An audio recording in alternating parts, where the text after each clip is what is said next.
You ever notice how modern culture survives by convincing you that you are the incomplete one? Not just ugly, not just poor, but fundamentally lacking something. And the scary part is that the insecurity today is no longer accidental, it is industrial.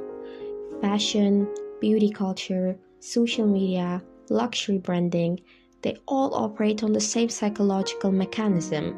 Create the feeling of lacking something first, then selling the relief. Just think about it. Every few months, there's a new version of the ideal human. Like clean girl, then mob wife, then old money, then quiet luxury. Like every month, there is something new, and it always changes. And I'm sure there are more examples on that. The aesthetics change, but the message stays the same. Who you are right now is definitely not enough. And what is interesting is that the fashion stopped selling clothes a long time ago. Now it sells emotional correction. A bag is no longer a bag. Shoes are no longer shoes.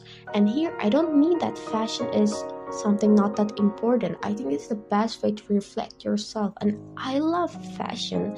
And actually, this is how we ended up with this topic today. But what I mean, it just becomes some kind of promises to the other people to make them respect you in some way. But it's not the way of reflecting yourself and let them to respect you, but it's just becoming someone else because it's the ideal version to become someone respectable via the industry, not from you. Definitely not from you. And here the philosopher Baudrillard talked about this.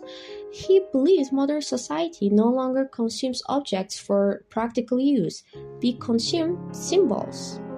People don't buy luxury because they need it. They buy the meaning attached to it. They're buying the symbols. They are buying the which brand is that. It doesn't about how that bag is gonna help you or if you're just liking it or not. It's just about that it's so popular. And social media make this even more extreme now.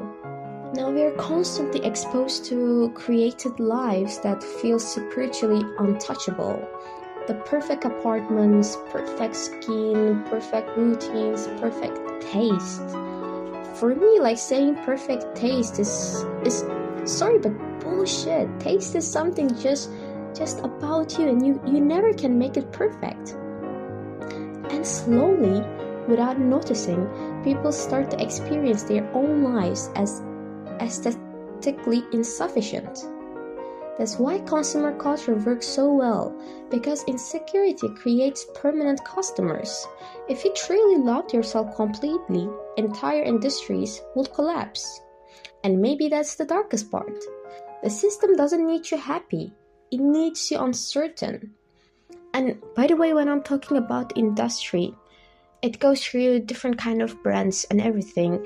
And here I'm not gonna say like all of the brands are only, I mean, they kind of do that. They want you to consume something for sure, but they're also producing something really, I don't know, niche or really good for your taste. And it is fine to buying that. But what I mean is something that constantly pushing you to consume all the time. Don't get me wrong on that, please. But they're just trying to make you uncertain about also what you like, because they want you to make the audience for any part of clothing or any part of anything that they sell. And yeah, they make you uncertain because uncertain people keep scrolling, they keep buying, they keep transforming themselves into projects that are never finished. The beauty in this industry doesn't sell beauty, it sells the fear of exclusion from the society. And once people hate themselves enough, the second stage starts.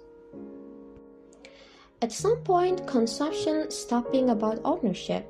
Now it is about identity rental. People don't buy clothes anymore, they buy personalities. You're not buying sneakers, you're buying statues, masculinity, exclusivity, belonging, the list keeps going on. Fashion becomes psychological cosplay. And the internet accelerated this process beyond anything we have ever seen. Now entire identities are packaged into aesthetics, like the ones we have mentioned. The old money girl, the gym bro, it can be like any kind of labeled personality. These aren't just styles anymore. They're ready-made personalities. This is I think the line that I want to put in there, because I don't mean to going to a brand and choosing something that is popular means that you're buying the personality. This is something else. But if you go through the whole of your outfits just with the people on the internet that you see and you like them and you like their aesthetics, but do you even ask yourself, do I actually like this on myself? Or am I adding my taste to this consumption process? We are just asking, instead of do I actually like this, what type of person will this make me look like? We are considering the other people's opinions on that. The sociologist Bourdieu explains something similar through the idea of cultural capital. Taste became social currency. What music you listen to, what coffee shop you sit in, the movies that you're watching, all of it quietly communicates class and identity. And fashion knows this perfectly. That is why brands don't market products anymore. They market worlds, the personalities. When you buy into luxury, you are buying access to an imagined reality. And ironically, most aesthetics that became luxury trends originally came from ordinary people. Streetwear came from skaters and hip-hop culture. Punk came from rebellion. Vintage workwear came from workers. But capitalism has a strange talent on that. It commercialized resistance itself. Even rebellion becomes branding, and social media makes identity feel even more performative. People decorate their lives for invisible audiences. Books become accessories. Outfits becomes personality announcements. The philosopher Debord called this the spectacle, and society where appearances becomes more important than reality. And honestly, that feels terrifyingly accurate now at this time. Sometimes it feels like people are no longer living life, they're creating evidence of it. And eventually, after performing long enough, you start asking a dangerous questions. If I perform confidence long enough, if I perform success long enough, does it eventually become real? Take it till you make it sound superficial at first, but philosophically it is actually a terrifying question. Because human identity is already a stage, it's already a performance. Every single day, people perform versions of themselves. Professionalism, confidence, coolness, intelligence. The sociologist Goodman believes social life is something as a stage. We are all actors depending on the situation. Different versions of ourselves appeal for different audiences. And social media intensified this dramatically. Now people don't just perform in public, they perform constantly. It's either online or offline, emotionally, aesthetically. And somewhere in this performance, the line between authenticity and construction begins to disappear. Here is the complicated part. Performance can genuinely change reality. Fashion changes psychology. There's actual research showing clothing affects confidence, behavior, posture, even cognitive performance. How it's actually linked to discussion. The same can make someone feel powerful, like clothing can make someone feel emotionally protected. Luxury can create pursuit authority. So maybe identity has always been partially constructed. Nietzsche believed people are not born with fixed selves. We create ourselves repeatedly. And maybe fashion, at its best, is a form of self-authorship.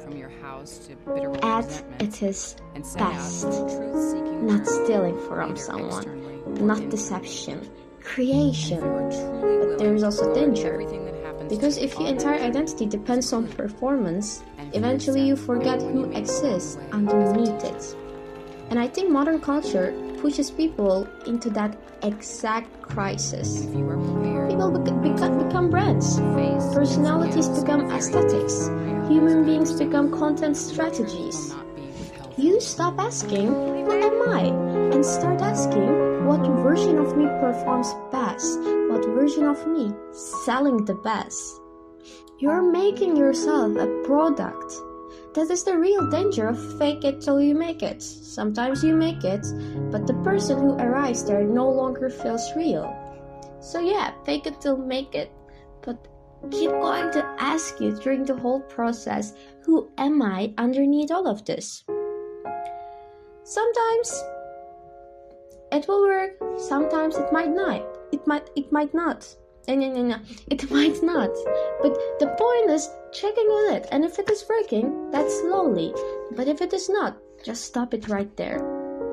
Maybe authenticity today isn't about rejecting fashion or aesthetics completely.